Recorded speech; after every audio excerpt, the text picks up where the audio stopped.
Subscribe करें श्री चिन्मयानंद बापू जी के YouTube channel को और हमारे वीडियोस को सबसे पहले देखने के लिए बेल आइकॉन को दबाना न भूलें।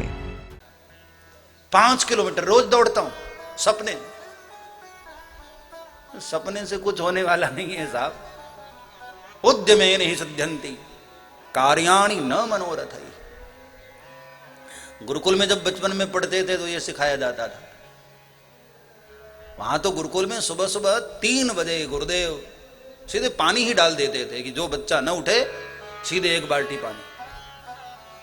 वहां से सिखाया जाता था उद्यमेन हि सिद्ध्यन्ति। उठो,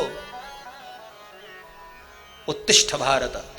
बड़े प्यारे प्यारे शब्द यूज करते थे वहां गुरुदेव लोग। उत्तिष्ठ भारत, हे भारत उठो, तुम भारत के भविष्य हो। मैं राष्ट्र के युवाओं को भी प्रार्थना करता हूं, आलसी मत बनो, उद्यमी बनो।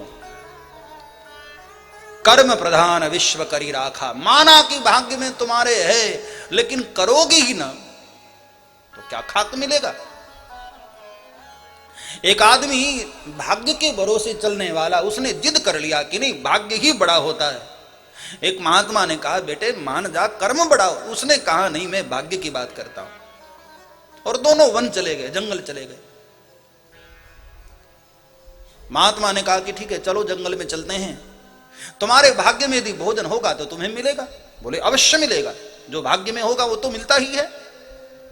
और दोनों एक वृक्ष के नीचे बैठ गए, जाकर सत्संग करने लगे। शाम हो गई, दिन भर भूखे प्यासे। महात्मा मुस्कुरा रहे थे कि देख भोजन मिला क्या, दिन भर आखिर भूखे रह गए ना तेरे चक्कर में। अरे कुछ किया होता, कुछ कर्म करते तो कुछ न कुछ खाने की व्यवस्था हो जाती। उसने कहा नहीं भाग्य में होगा तो जरूर मिलेगा। इतने में एक बूढ़ी माता भोजन लेकर के आई वहां। लेकिन जैसे ही भोजन की थाल आई, इतने में कुछ डाकू लोग वहां पहुंचे। तो बूढ़ी माता तो वहां भोजन छोड़कर भाग गई और वो दोनों भी ऊपर चढ़ गए पेड़ पर। अब भोजन की थाल नीचे है, भूख भी लगी है, लेकिन भोजन कर नहीं पा रहे। डाकू लोग आ गए। डाकू लोगों ने देखा कि भोजन की थाली तो है लेकिन आसपास कोई आदमी नहीं, कौन लाया। तो सरदार ने कहा कि बेटे मुझे ऐसा लगता है कि ये दुश्मनों की चाल है। किसी को पता लग गया है कि हम लोग यहां विश्राम करते हैं और विष मिला हुआ भोजन किसी में इसमें मिलाकर यहां रख दिया है, जरूर आसपास कोई होगा। खोजने लगे, यहां वहां देखा। इतने में एक की नजर, ओहो ये 2 बैठे हैं यहां। डाकुओं ने कहा उतर नीचे, हमको मारना चाहता है, चल बेटे भोजन तू कर।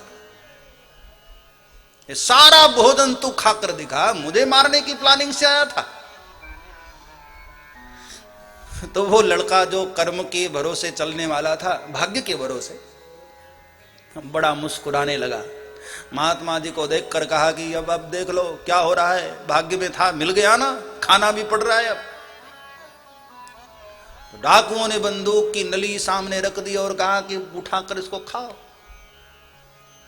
तो दोनों ने उठाकर भोजन किया और दोनों मुस्कुरा रहे। वो लड़का भी मुस्कुरा रहा, महात्मा जी भी मुस्कुरा रहे। बाद में जब डकैत लोग वहां से चले गए तो दोनों ने अपनी अपनी बात रखी। लड़के ने कहा कहो महाराज अब तो मेरी बात मानोगे ना, भाग्य में था इसलिए मिल गया।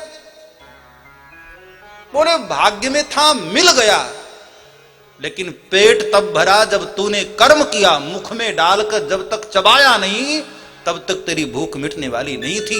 इतना कर्म किया, बाद में तुझे शुदा शांत हुई तेरी। कर्म जब तक न करोगे प्यारे, तब तक भाग्य में होगा भी तब भी नहीं मिलने वाला, इसलिए करना ही पड़ता है। उद्यमेन हि सिद्ध्यन्ति। ये गिरिराज गोवर्धन वाली लीला से भगवान ने कितना प्यारा प्यारा उपदेश दिया है। ये प्रतीक हैं कथाएं तो भाई। हां, श्रीमद् भागवत महापुराण हमारे जीवन की ओर इशारा करता है। रोज रोज जो हमारे जीवन में घट रहा है वह संदेश श्रीमद् भागवत हमको देती। पुराणों में और क्या है प्यारे, वो कोई पुरातन कथाएं नहीं है, हमारे जीवन की रोज घटने वाली घटनाओं की ही तो जिक्र है इन पुराणों में, शास्त्रों में। सब्सक्राइब करें श्री चिन्मयानंद बापू जी के YouTube चैनल को और हमारे वीडियोस को सबसे पहले देखने के लिए बेल आइकॉन को दबाना न भूलें।